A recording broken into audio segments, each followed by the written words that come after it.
Hello everyone, we are a student from Bachelor of Science in Nursing from Pinma Cagayan de Oro College. We conducted this interview with an indigenous people group to learn about their culture, traditions, and their way of living. Heroes help us gain knowledge and appreciation for that culture, which we will carry on as future nurses.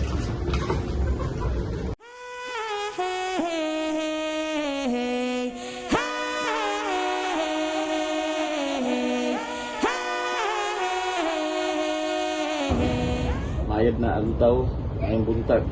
Sa ato pa, sa Binisaya pa, mayang buntag, mayad na altaw. Gabi anay o sa unang panahon. Ang kundi lang sa community, sa tuwa, nagsumikad yun ang atong dugo o sa katribo sa man kay gawon. Dili lang ang community sa Barangay Pugman, apan ang entero Cagayan de Oro na bilong sa higaunon nga tribe. So, atong mga ancestor nagikan since time and immemorial. Wala pa ang mga Katsila, wala pa ang nahimong nasod ang usa ka Pilipinas, nag-exist na ang atong kultura tradisyon at kita mga higaunon.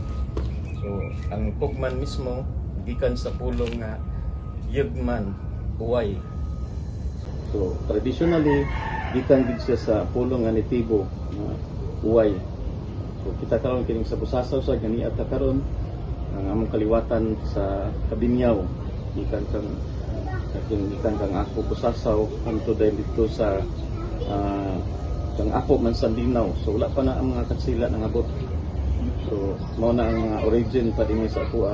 Dili man nato masaysay ang tanan, dili man gid sa pwede, pero at least lugar nagikan mi kang ako Mansandinaw, magsabot na ang mga kadatuan, mabukidnon man ka, magtibuok nga mga dato kabalon na sila.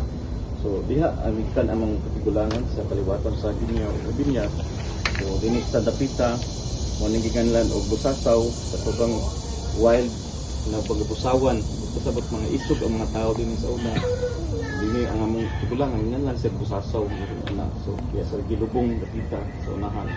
Kaya tabi lang. So nag-practice pa ang kaniadtong karon ang kultura tradisyon sa igaunon, particular din sa Pugman. Nahunong na siguro kay sa kakaulaw na dito sa una. Okay man karon kay ang tao na may gapangita sa unsa agid ang atong pinaka-ancestor. Nakalindot lang kay kita mismo isip ang usa ka higaunon dili sa grupo nga asosasyon kundi katawhan siyang tribo nga nag-exist na daan dinhi sa mga lugar sa ato higaunon. Gikan sa ang higaunon gikan sa baybayon, dakling sa suba o dakling sa dagat, nagpahiganon, nagpabukid naman ang termino sa higaunon. Mahimong paggiya lang kay isa sa unang pag-abot kasi simple ang aban mo nang usa ka katawhan nga gikan sa baybayon nga nagpahigad on, so nagpahigad on nagpahigad yadto sa kabukiran kay pag-abot dinhi sa mga dumuduong ito mga Katsila, ito sa gubat ang higaunon dili man ganahan nagubot sa daghan nga tribo sa Mindanao. Ang higaunon gakuan sila kung naigubot magpahigad, dili sila mga warrior, pacemaker man ang higaunon.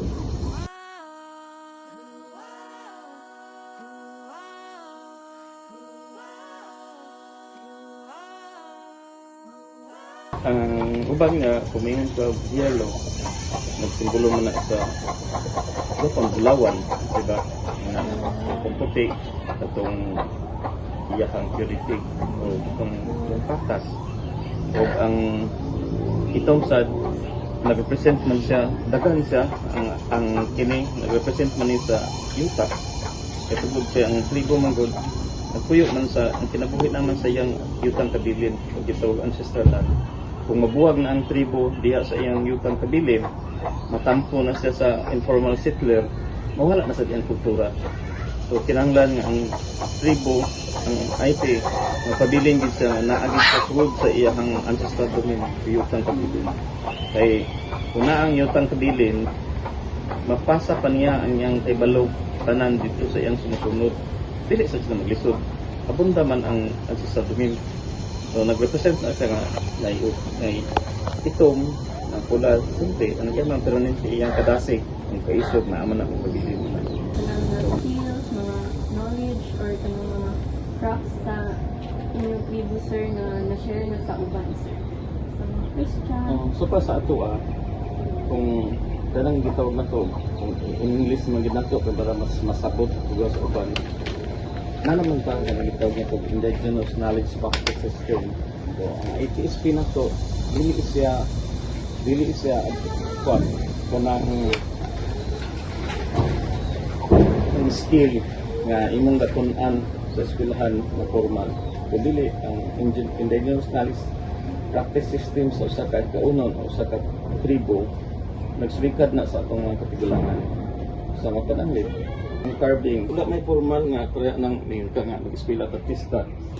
Kung kita sa ato sa tradisyon nato, like sa ato sa ugman magkuan man kanang usa ni na naama din na balik ang katong karaan nga pag sa artwork na to bada parang mga soil painting naman gyapon na sa pang nasod diba okay ni nandan manggod naron gud sa atong kalipot. So base sa iminasyon nato wala man na siya gi-carve, nagpunaw-na naman ang tribo nga kana siya by nature naras siya ang palibot. So kung unsa naa diha kung madapin man kasi suba, siyempre ang imong imahinasyon ani isda ginitanan, diba? So mo ta i-carve ni mo og isda. So kini sama ni kahoy ra man ni nagamot, diba?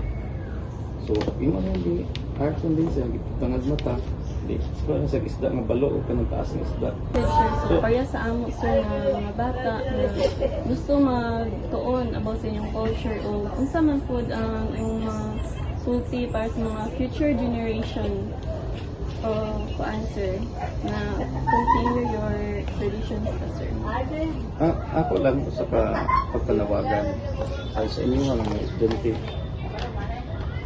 nindot yun nga atong kalawman o luyuman nga doon na may sa atong academic na to ang pagtuon na nga dili ato yung aninahon ba nga kung saan nagiging ang itong kultura o tradisyon nga namang nagtuon na manggaling ta sa mga kultura sa langyaw naibawan na to pero kita mismo wala ta nakabalo o wala ta nakaila nga asa ang atong gikanan o pasabot ang usa ka gigaunon particular din sa Cagayan de Oro either mabukidnon man ka kung gidawag sa seven tribes dapat diha lang kay kung kana naa siya naibawaan niya usa kana ka foundation sa tuwa na kita mismo wala pa ang mga kining sa langyaw kining mga ganang dali man ako kumpara din ni kay once matun-an nato pero natay kasiguruan ba nga baka nini among anong sunod-sunod naman mi ani unsay mga naa nga bago gid po so like sa galing engineering ka